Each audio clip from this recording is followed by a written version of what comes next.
कैलेंडरों में भी लिख कर आता गीता सार। क्या लिखा है? जो हुआ अच्छा हुआ, जो हो रहा है अच्छा हो रहा है, जो आगे होगा वो भी अच्छा ही होगा। ये उसका फार्मूला है। तुम दुखी क्यों हो? तुम्हारा क्या खो गया है? तुम क्या लेकर आए थे? चिंता क्यों करते हो? यहां से लेकर क्या जाओगे? ये गीता की 4 लाइनें हैं। अब ये 4 लाइनें पढ़ करके भी लोगों को होश नहीं आता। कितने लोग सोचते हैं कि हम सब कुछ लेकर जाएंगे।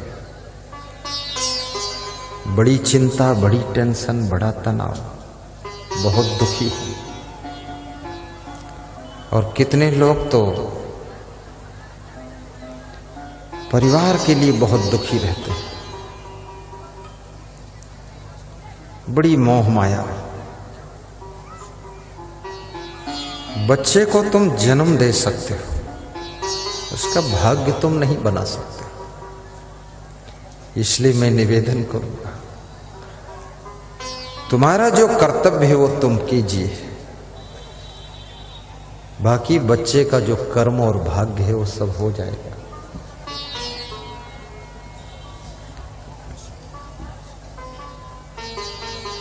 एक बार मैं ट्रेन में जा रहा था, तो उस ट्रेन के डिब्बे में बहुत चाय बेचने वाले आ रहे थे। बार बार पूरा एक के पीछे एक लगा, चाय चाय, गरम चाय।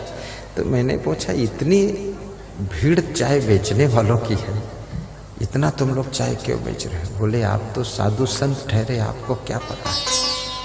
एक चाय बेचने वाला प्रधानमंत्री बन गया है, इसलिए हम भी चाय बेच रहे हैं, कुछ तो बन ही जाएंगे। चाय चाय, एक चाय बेचने वाला प्रधानमंत्री बन गया है, इसका मतलब ये नहीं कि सभी चाय बेचने वाले प्रधानमंत्री हो जाएंगे।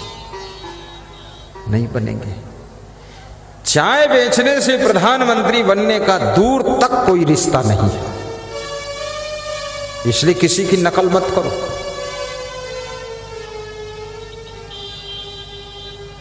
चाय बेचना बुरा नहीं है, बेचो, लेकिन तुम सब लोग सोच लो कि चाय बेचने से हम प्रधानमंत्री बन जाएंगे। ऐसा नहीं हो सकता। बाकी जितने प्रधानमंत्री बने, क्या वो भी चाय बेचकर बने थे? ना, वो कुछ और बेचे होंगे।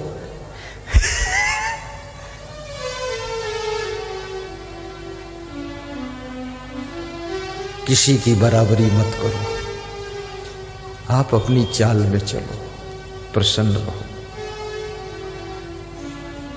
धन्य है जीवन आपका,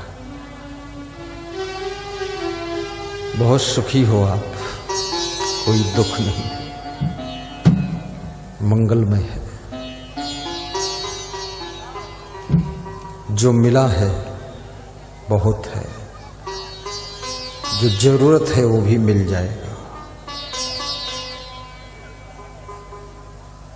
और जो आपका खो गया है, तुम हल्के हो गए, अच्छा हुआ, खो गए, जाने दो।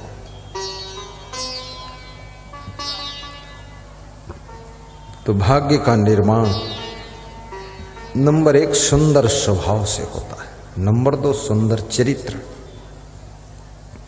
नंबर 3 तुम्हारा कर्म भी भाग्य की रचना करता है। कर्म, जो तुम कर्म करते हो ना, सुबह से लेकर शाम तक,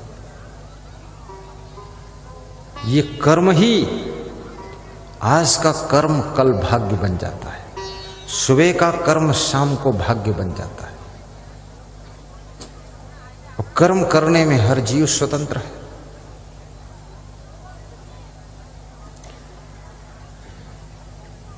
तुम कितना ज्योतिषी को अपनी रेखा दिखा दो, उससे कोई भाग्य सुधरने वाला नहीं है। तुम अपने अच्छे कर्मों से अपनी रेखाओं को बदल सकते हो, अपने भाग्य को बदल सकते हो। कर्म बिगड़ता है तो भाग्य बिगड़ता है, कर्म सुधरता है तो भाग्य सुधरता है।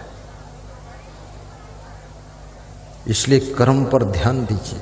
कबीर साहब कहते हैं, कबीर कमाई अपनी कभी न निष्फल जाए, बोया पेड़ बबूल का आम कहाँ से खाए।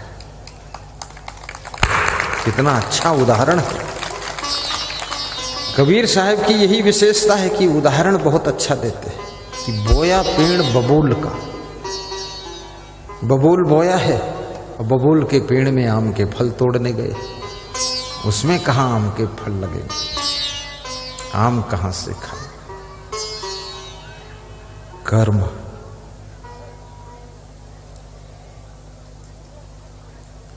संभल संभल कर कर्म करिए। बोया पेड़ बबूल का आम कहाँ से खाए। रामायण में तुलसीदास ने लिखा है, कर्म प्रधान विश्व रचि राखा, जो जस करे सो तस फल चाखा। बड़ी अच्छी बात है। कर्म कमाई आपकी, माई न बाप की है।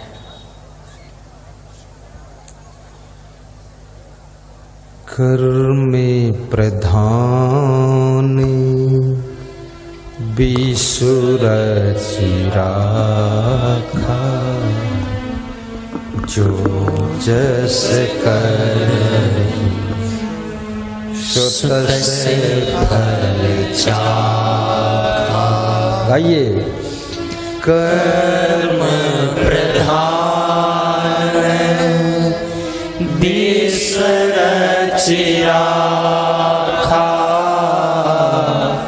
जो जस करहि तस फल चाखा।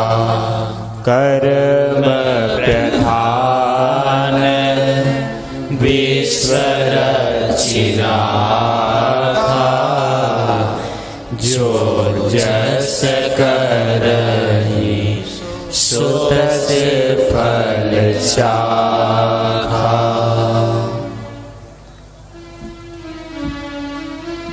कर्म की प्रधानता बताइए। तुम स्वतंत्र हो, अपना जैसा भाग्य बनाना चाहो बना सकते हो।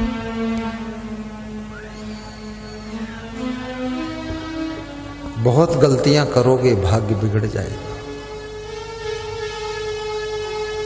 और भाग्य में उतार चढ़ाव भी बहुत होता है। कभी कभी आप देखते हैं मनुष्य एकदम गरीब है, फिर धनवान बनता है, और धनवान से फिर गरीब हो जाता है। ये क्यों होता है? अमीर बनने के बाद भी यदि गलतियां करोगे तो गरीब हो जाओगे। जैसे विजय माल्या की दशा हुई है खराब। इतने अमीर हो गए, किंगफिशर हवाई जहाज उनके चलते थे, आज देश छोड़कर भी भागना पड़ा है। गलतियां बहुत किया है। बेविचार, नशा, आवारागर्दी बर्बाद कर दिया उनको। ताश खेलोगे भाग्य बिगड़ेगा, जुआ खेलोगे भाग्य बिगड़ेगा। युधिष्ठिर ने जुआ खेला था, भाग्य कितना बिगड़ा देखा आपने। अज्ञातवास में भटक रहे हैं।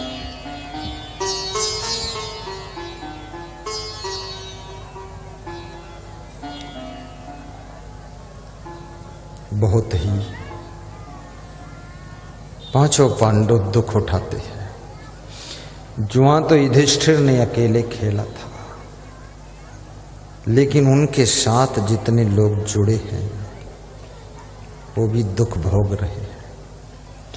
गलती करने वाले के साथ में जितने लोग जुड़े रहते हैं वो भी थोड़ा थोड़ा प्रसाद पाते हैं। रावण गलती करता है, विभीषण उसका साथ छोड़ देता है, तो गलती का प्रसाद विभीषण को नहीं मिलता है, विभीषण को आशीर्वाद मिलता है भगवान का। कुंभकर्ण साथ नहीं छोड़ता है, कुंभकर्ण की दशा वही होती है जो रावण की दशा होती है। गलत करने वालों का साथ करने वाले भी डूब जाते हैं। ये भीष्म पितामह क्यों दुखी थे ज्यादा? ये तो ब्रह्मचारी थे, इन्होंने संकल्प लिया था, प्रतिज्ञा की हम विवाह नहीं करेंगे, ब्रह्मचारी बन गए, लेकिन दुखी बहुत रहे क्योंकि गलत लोगों के साथ जुड़े रहे, जिंदगी भर रोते रहे, कराहते रहे कि हस्तिनापुर की हस्ती सुधार रहा, खुद की हस्ती बर्बाद हो गई।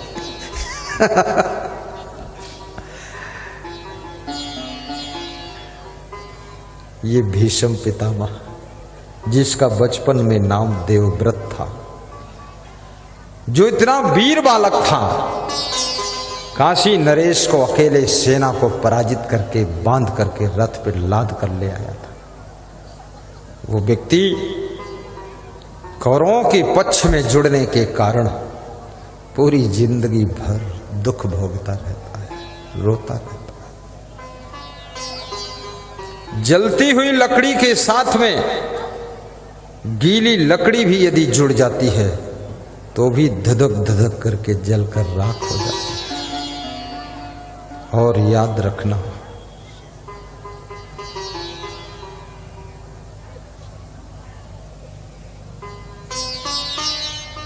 उस जलती हुई लकड़ी के साथ में अगर चींटी और कीड़े भी जुड़ जाते हैं, वो भी बेचारे आग में जल जाते हैं। और वही चींटी, वही कीड़ा यदि फूल के साथ जुड़ जाता है